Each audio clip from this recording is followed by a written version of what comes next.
अरे मोर भाई झगड़ा ही नहीं अभी तक। झगड़ा करते हैं तार महू के पेपर ला मार देता हूँ। ये अभी एक कूलर साफ करते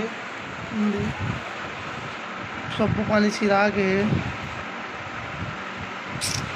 एक असली नाम रेमटी है, मैं प्यार से रेमटी कहता हूँ।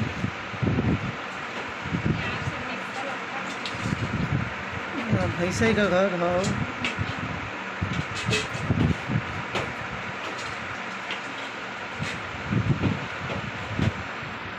मन ही झोपड़पट्टी में संभाली हो।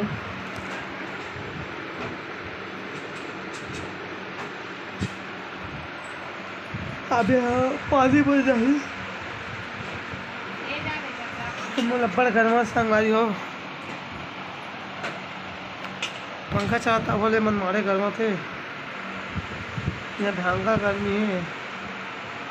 42 ले पार हो गई, 43-44 होगी। सोई आवाज आए का मारे ज़्यादा टेंशन से लोग ज़्यादा गर्मी थे। रात दिन कललता है और माँ लोग मतलब जानता हो समझ हो। जब देख तब कहाँ है ताई कर